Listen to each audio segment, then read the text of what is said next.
our goal, biblically speaking, is to inspire and encourage and enable Spirit-empowered, faith-filled, Christ-exalting singing in the congregation. We want them to sing. Welcome to Sound Plus Doctrine, the podcast of Sovereign Grace Music, where we explore what the Bible has to say about music and worship in the church and encourage those who plan, lead, and participate in their Sunday gatherings each week.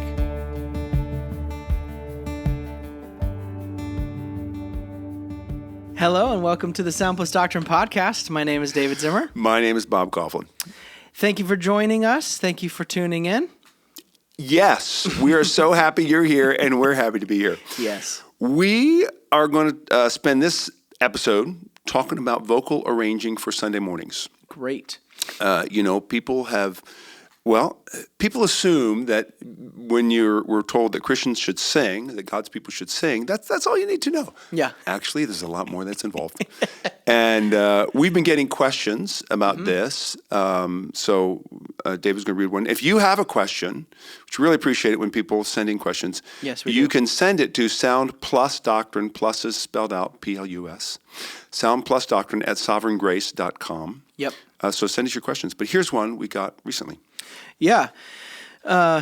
They said, there's a lot I could say about our unique situation, but the team I'm currently leading is convinced that we need to sing vocal parts on Sunday morning. I think singing vocal parts is too complicated for where our team's skill currently is. And we leave the names out on these questions, so you don't have to think, my no. leader sent this song. Oh, no, they're reading my question. Yeah. I've asked them about having everyone just sing melody. They didn't like that, but they didn't have a good answer. I'm outside of my element when it comes to understanding arranging vocals.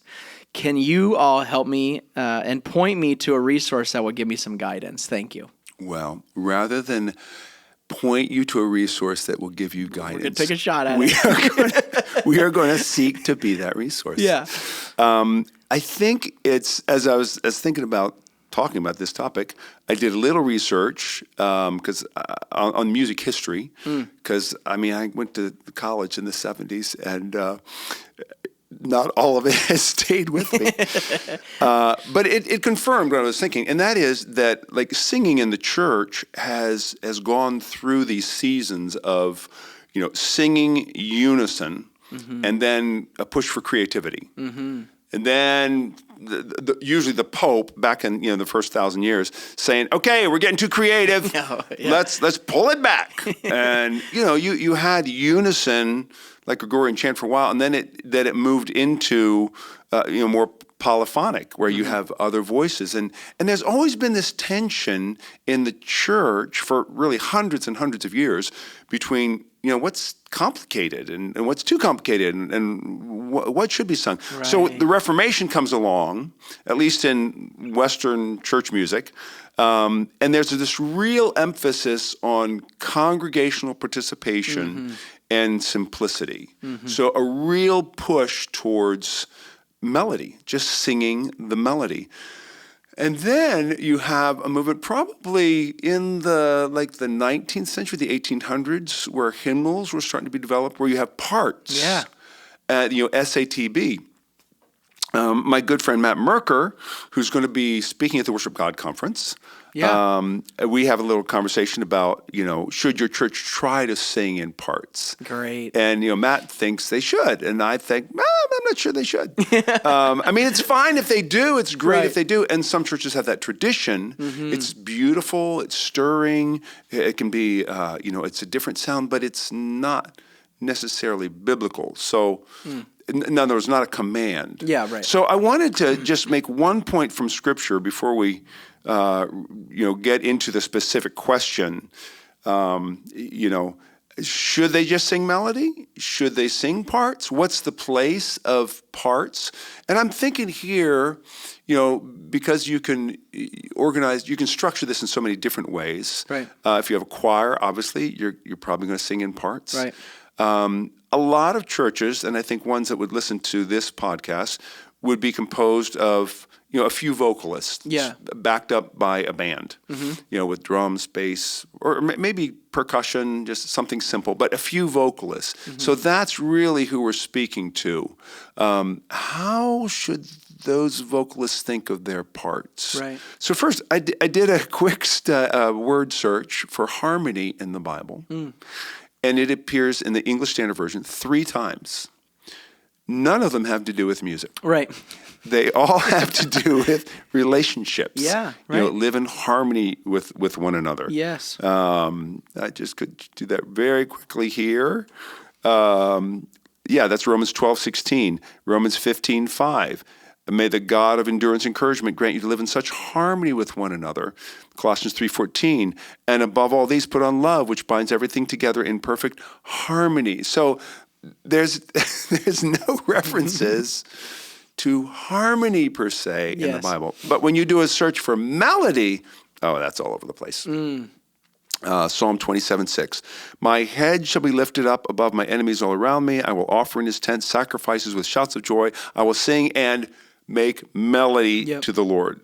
Psalm 33:2. Give thanks to the Lord with the lyre. Make melody to him with the harp of 10 strings. So you might have harmony on your harp or piano or guitar or whatever, but you're singing the melody.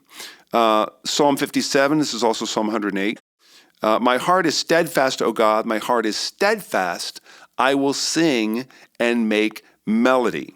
I love that. And then we have in Psalm 98, verse 5, sing praises to the Lord with the lyre, and the sound of melody. So you get the point. The emphasis, at least in Scripture. Then you have Ephesians 5, one more, singing, making melody to the Lord in your heart. The emphasis is that we're singing a song. Now, why is that? Why a melody? Why not harmony? Well, I can think of a few reasons why at least our focus should be melody. So, getting back to this specific question, he's asking the question: should everybody sing melody because vocal parts are too complicated?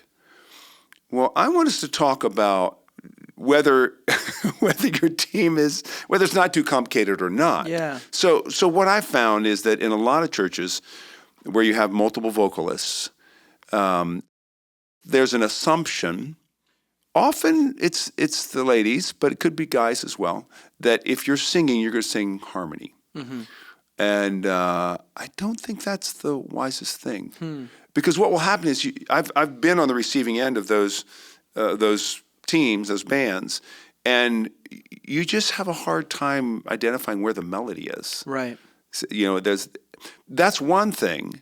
And then 2, there's no dynamics to what's going on. It's everything sounds the same. Yeah. So you're not really helping the lyrics by singing harmony all the time. So his question, he's not asking that question specifically, but I think it's helpful to pull back and look at, okay, how should we think about arranging vocals? Yeah, and like we said earlier, if you were in a context that there was a choir singing tenor, alto, soprano, bass, you would know that melody very well. Yes. Because all of those would be coming at you at the exact same time. Yeah. But in a smaller context with just a couple singers, your alto may be louder, is probably louder than your lead, or your tenor is louder than your main. So I now, why agree do you with say they're probably louder? I'm just curious about that. Well, I think Because altos and tenors have a insecurity complex. I don't know.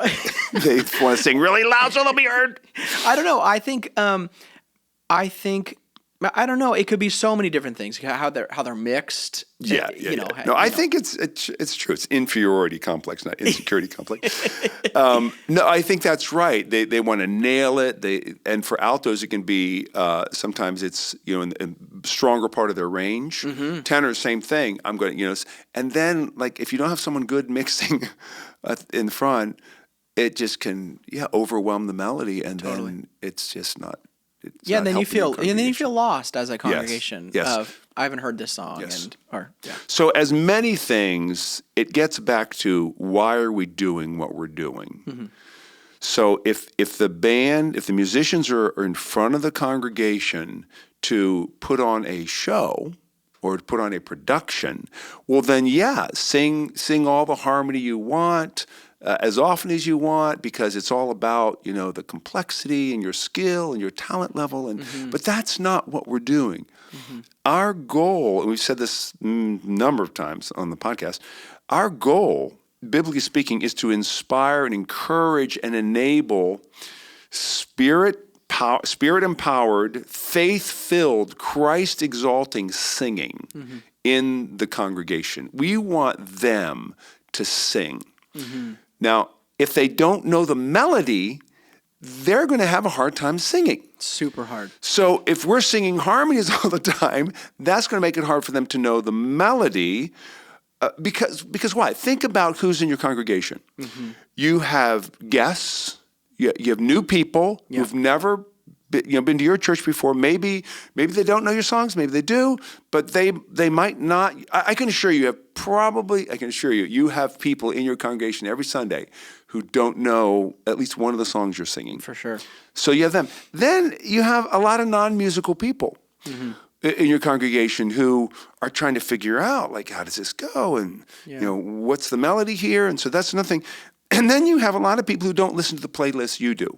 Yeah. Or don't have the albums that you do. Yes. I think some churches are built around this mindset that, well, gosh, we just all listen to the same stuff. Yeah. So everybody knows it. And, in an age where more and more churches don't use hymnals, they don't have, and we should do a podcast about that sometime. We should. About hymnals versus not using Yes, hymnals, the benefits of both. Yeah, yeah. A lot of churches don't use them. So we learn by ear a lot. So that makes it even, I think, more necessary on a Sunday morning to make it clear for the congregation what the melody is. For sure. To what you're singing. I think all those things combined create or can create a trepidation in your congregation. That's fear for those who don't know. Trepidation. Sorry. It's a long word for trepidation. Yeah, I think it can, and then it turns inward, where you're sort of looking around and I don't know, so I'm not going to participate. And that's the opposite of what we're trying to do in these gatherings. Yes. People sometimes compare Sunday mornings to like going to a concert of their favorite band, and they say, well, everybody's singing at the top of their voices there. And of course they are. Everybody knows the song. They're fans of the band. So they're not going to go to a concert where they don't know the songs. Exactly. I mean, I have been to some where I don't know the songs. But and then I feel bad because everybody around me singing the songs. Yeah. And I don't know them. But that's how people in our churches feel sometimes. Wow. They don't know the melody. They don't know the songs. We want to help them. Yes. So how do we help them? Yeah. I'm glad you asked. Did you ask that question? He asked that question. He did ask that question. How do you help me? How do you help us? Guidance. Okay, so if your team is singing bad harmonies, all right. So, I mean, I love a vocalist who's very confident in their harmonic abilities, harmonizing abilities. They've said, I've sung harmonies all my life, and you hear them and you go, no one's ever told you this. You're not very good at this.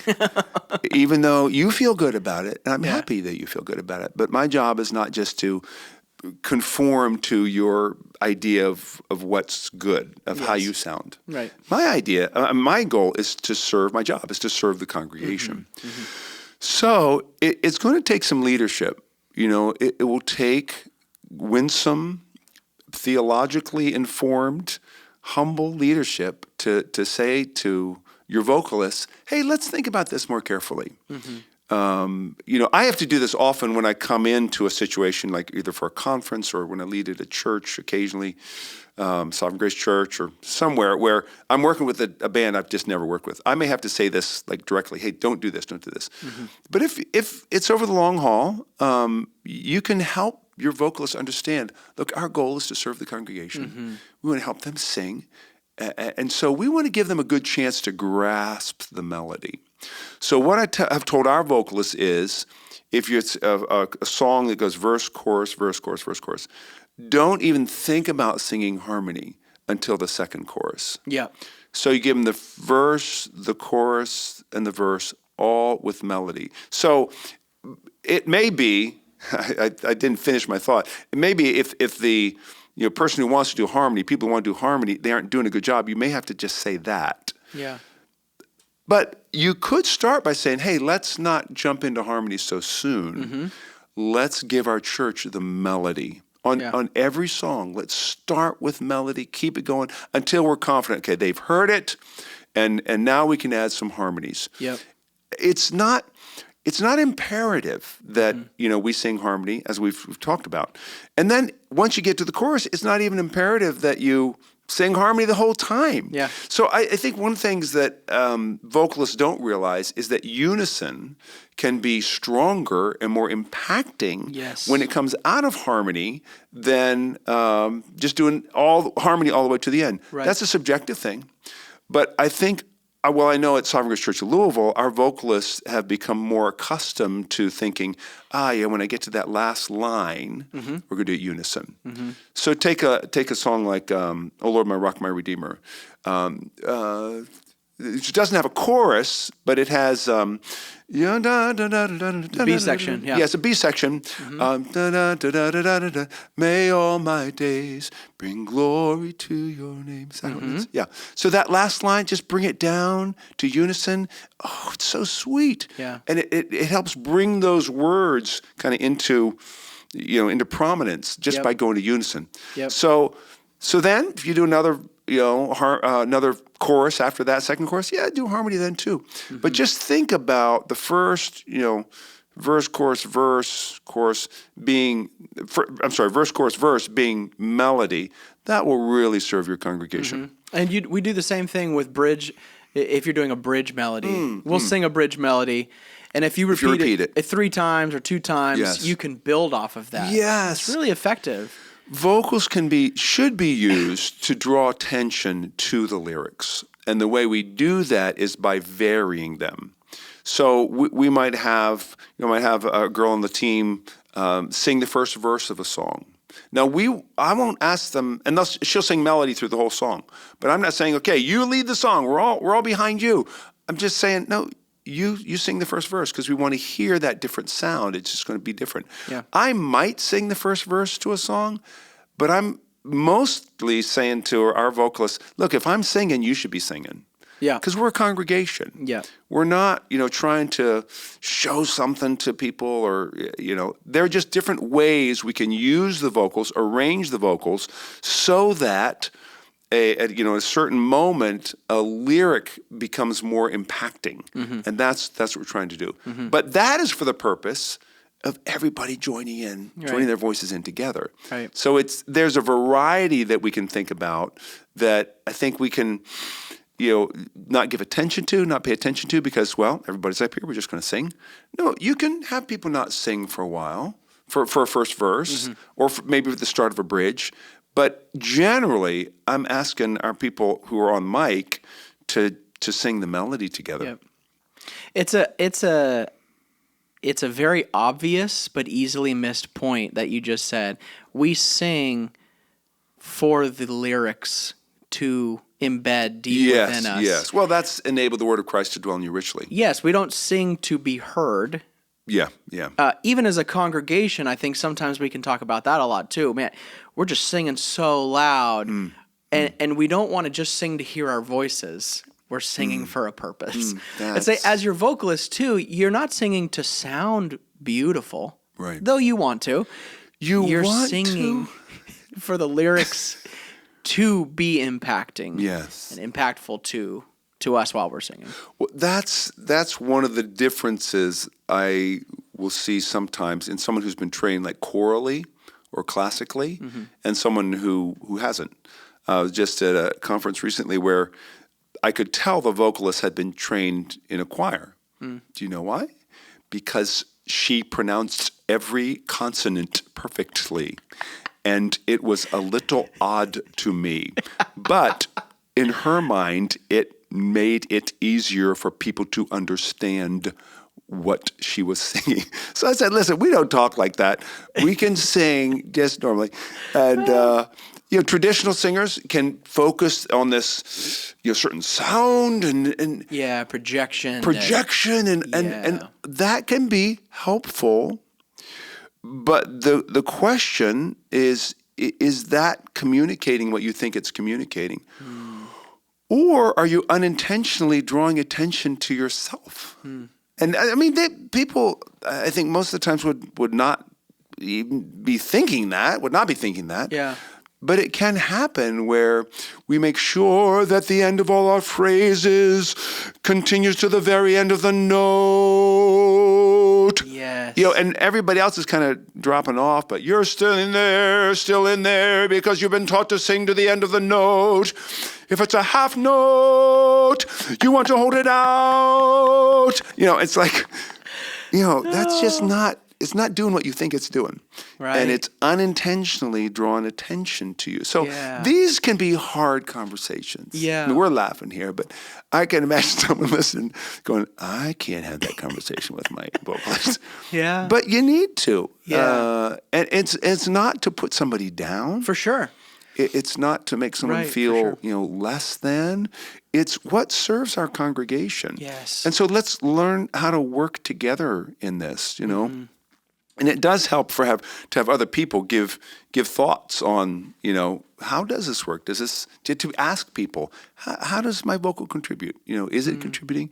When you get down to the actual parts, there you need some musical theory know-how. I mean, some musical skill. So I'm a trained musician, so I know theory. I was in an a cappella group, or at least we did a cappella music for a long time, and I love vocal parts. But most bands don't have someone like that. But they might have someone who did choir or has some sense for what vocal parts should be. Let them take it.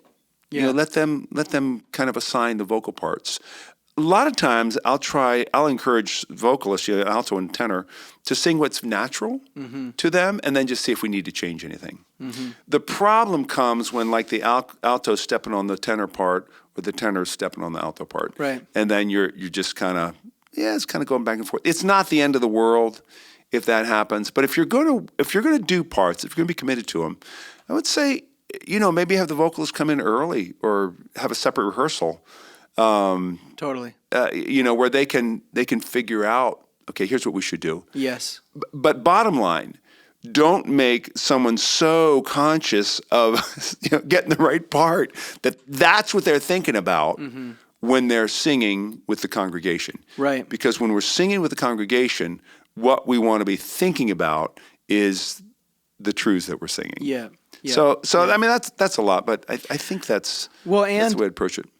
What I think is really helpful for me on Sundays when we're going through things is you're at a piano, so you're playing out the parts. Yes. So if your pianist can, in a separate rehearsal, work through those, that makes it so helpful as a vocalist, as a reference point. Yeah.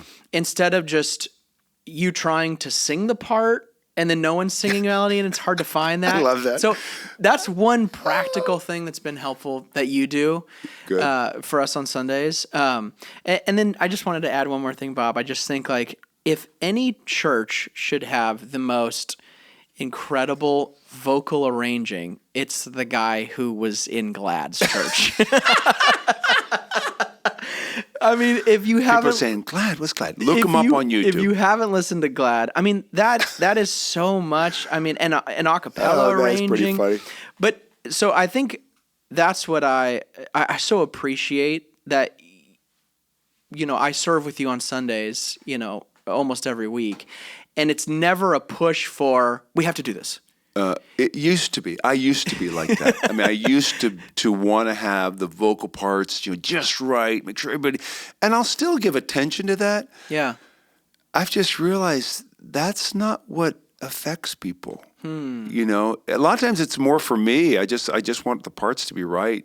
But then I'll say to the vocalist, look, if you don't get it, it's fine. Yes. It's fine. It's not. It doesn't become a pressure cooker No, on it Sunday should mornings. never be that. Yeah. Again, where what those who look to him are radiant. Those who look to him are radiant, not to those who look to their vocal part are radiant. They might become proud because they got it. They might become discouraged because they didn't get it. Right. Those who look to him are radiant. So we can, as Lucy in the Peanuts comic strip would say, if you're gonna be wrong at the top of your voice. So I will encourage our vocalists when they're working out parts to work them out on mic. They'll be off mic and they'll be just singing really quiet. Yeah, You can barely hear them. I said, I can't hear what you're doing. Yeah. Sing on the mic. Let's be wrong and loud. Yes. And then we'll figure out, what it's supposed to be. But yeah, it's funny that you brought that reference up. It's just what's important. It's what matters. I love singing with great vocalists. I love singing with vocalists who know what their parts are. Yeah. And most of all, and we haven't mentioned this, listening is crucial. Yeah. So if you want to be a good vocalist and you want to contribute to your team, set your monitor mix or listen to others so that you're more aware of what they're doing than what you're doing. It'll make you sing better, sing more in tune, sing more in unison, sing more, your ensemble will be better. A lot of times vocalists just crank themselves up. I can't hear myself. Yes. And that's all they hear. So they have no idea how they're sounding with the other vocalists. Right. No, it's really great when vocalists sing like together, same inflections or, same cutoffs and those kinds of things. But you can't do that unless you're hearing the other vocalists Yes. in your mix or however you hear the vocalists. So that's really important too. Yeah. So bottom line, when he asked, ask them about everybody singing melody, it is not wrong for a band to sing melody the entire time. That there's nothing unbiblical about that. It can be enthusiastic. It can be, God glorifying, Christ exalting, edifying. Can harmony contribute to those things? Yes. I would just use it in the ways we've described, sparingly, at the right moments, make sure people know what they're doing. And, it could really strengthen the church, help the church. But you don't want to make that the end all, singing harmony. Thank you, Bob. Thank you. And thank you for submitting this question. Yeah. And everyone else for tuning in. Thank you so We're much. glad that you could join us. And whatever you do on Sunday morning, sing with all your heart. Whether you have the melody or the harmony, sing with all your heart because Jesus is worthy.